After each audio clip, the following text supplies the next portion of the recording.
안녕하세요 여러분. 오늘의 흥미로운 영상 내용은 트럼프 AI 칩 수출 규제 완화 발표에 엔비디아 주가 급등, 그리고 아이온큐가 결과를 보고하면서 양자 컴퓨팅이 다시 주목을 받고 있습니다. 에 관한 것입니다. 우선 좋아요 버튼을 누르고 채널 구독 및 알림 설정도 잊지 마세요. 여러분의 관심과 지지가 저희에게 큰 힘이 됩니다. 첫 영상은 세계 반도체 시장과 인공지능 산업에 큰 파장을 불러올 수 있는 소식을 전해드립니다.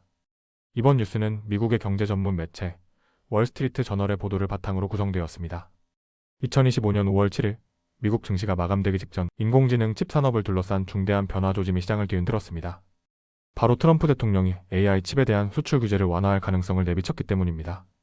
이 같은 소식이 전해지자 인공지능 칩의 대표주자라 할 수 있는 엔비디아의 주가는 즉각 반응했습니다. 이날 엔비디아는 3.1% 상승하며 장을 마감했습니다. 트럼프 대통령의 정책 방향은 바이든 행정부가 추진하려 했던 엄격한 AI 칩 수출 제한과는 정반대의 길입니다. 특히 중국과의 기술 패권 경쟁 속에서 인공지능 칩 수출을 제한하려던 기존 방침을 철회할 경우 글로벌 시장에 새로운 기회와 불확실성이 동시에 생길 수 있습니다.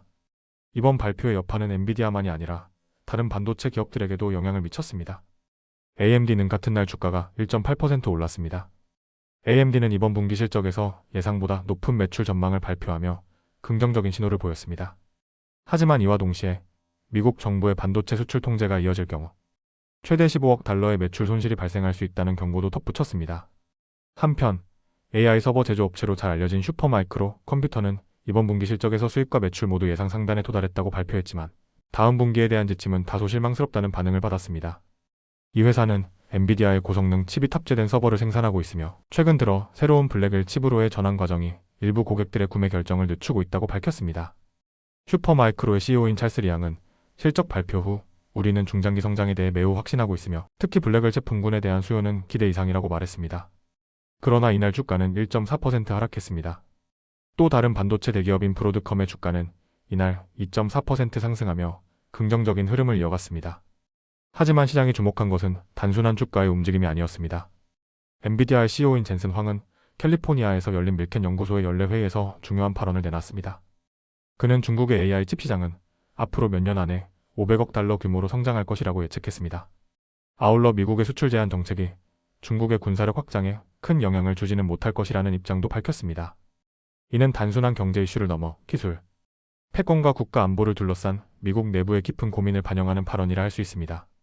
마지막으로 엔비디아는 이번 분기 실적 발표에서 중국 시장용 H20 칩에 대한 라이선스 요건 강화로 인해 약 55억 달러 규모의 재고 및 계약 비용이 발생할 예정이라고 밝혔습니다. 채프리스 애널리스트들은 이로 인해 약 100억 달러에 달하는 매출 손실이 발생할 수 있다고 경고했습니다. 이처럼 트럼프 대통령의 정책 변화 가능성은 단순히 규제 완화 수준을 넘어서 AI 산업의 미래, 미중 기술 경쟁, 그리고 글로벌 반도체 시장 전반에 걸쳐 중요한 전환점을 예고하고 있습니다. 향후 수출 규제 정책이 실제로 어떤 방향으로 정해질지, 그리고 기업들이 이를 어떻게 대응해 나갈지에 따라 인공지능 산업의 판도가 크게 흔들릴 것으로 보입니다. 다음 영상은 첨단 기술의 최전선, 바로 양자 컴퓨팅 산업에서 주목할 만한 소식을 전해드립니다. 이 소식은 미국 경제 전문 매체 월스트리트 저널의 보도를 바탕으로 구성되었습니다. 2025년 5월 양자 컴퓨터 개발사인 아이온큐가 시장 예상을 웃도는 실적을 발표하며 다시 한번 주목을 받고 있습니다. 양자 컴퓨팅은 여전히 먼 미래의 기술로 여겨지지만 이번 실적 발표는 그 상용화 가능성에 대한 기대감을 다시 불러일으키고 있습니다. 아이온큐는 2025년 1분기에 760만 달러의 매출을 기록했습니다. 이는 지난해 같은 분기와 같은 수치지만 시장 전망치였던 750만 달러를 소폭 상회하는 성과였습니다. 반면 지난 분기와 비교하면 매출은 35% 감소했습니다. 손실 측면에서는 개선의 조짐도 보였습니다. 회사는 3,230만 달러의 순손실을 기록했지만 이는 작년 같은 기간보다 약 700만 달러 감소한 수치입니다. 이러한 실적 덕분에 아이온큐의 주가는 장 마감 후에는 소폭 하락했지만 시간 외 거래에서는 2.6% 상승하며 29.89달러를 기록했습니다. 새롭게 CEO 자리에 오른 니콜로 데마시는 이번 실적을 두고 올해 매우 강력한 출발이라며 자평했습니다. 그는 회사가 목표했던 매출 중간값을 초과 달성했다고 밝히며 양자 컴퓨팅과 양자 네트워크 양쪽 모두에서 상용화와 확장의 이정표를 달성했다고 강조했습니다. 아이온큐는 전하를 띤 원자, 입자를 전자기장으로 조작하는 포획 이온 기술을 기반으로 양자 컴퓨터를 개발하고 있습니다. 이 원자 입자들은 기존 컴퓨터의 비트와 유사한 큐비트, 즉 정보 단위 역할을 합니다. 하지만 큐비트는 0과 1을 동시에 가질 수 있어 이론적으로는 기존 컴퓨터보다 훨씬 강력한 연산 능력을 지닙니다. 아이온큐는 양자 하드웨어를 직접 판매하는 것뿐만 아니라 양자 클라우드 서비스를 통해 원격으로 컴퓨팅 성능을 제공하며 수익을 올리고 있습니다. 이 클라우드는 일정 비용을 지불하면 고성능, 양자 컴퓨팅 능력을 온라인으로 이용할 수 있게 해주는 시스템입니다. 앞으로의 전망도 공개됐습니다. 아이온큐는 2025년 연간 매출을 7,500만에서 9,500만 달러, 그리고 2분기 매출을 1,600만에서 1,800만 달러로 예측했습니다.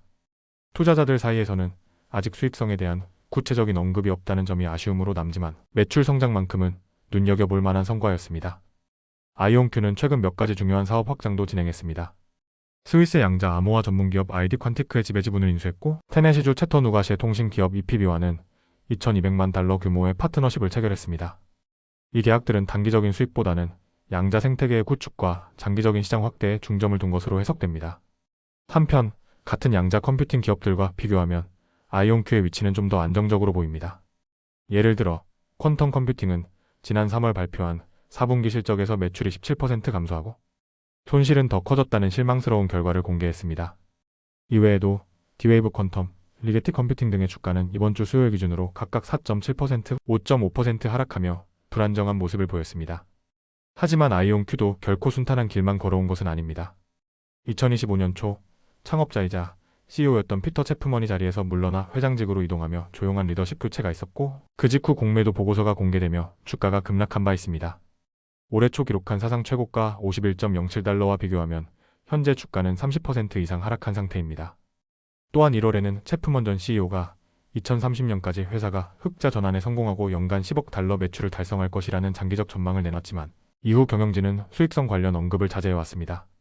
이는 여전히 막대한 연구개발, 투자와 인수 비용이 발생하고 있는 현실을 반영하는 것입니다. 결국 아이온큐를 포함한 대부분의 양자 컴퓨팅 기업들은 지금까지 벌어들인 수익보다 훨씬 많은 자금을 기술 개발에 쏟아붓고 있는 상황입니다.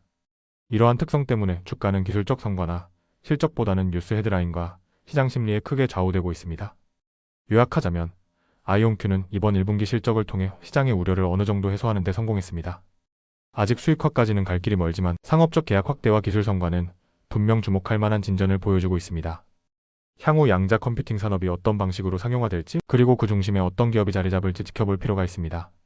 오늘은 여기까지입니다. 다음 영상에서 더 유익하고 흥미로운 내용으로 찾아뵙겠습니다. 이 영상은 투자 의견이 아닙니다. 매우 감사합니다.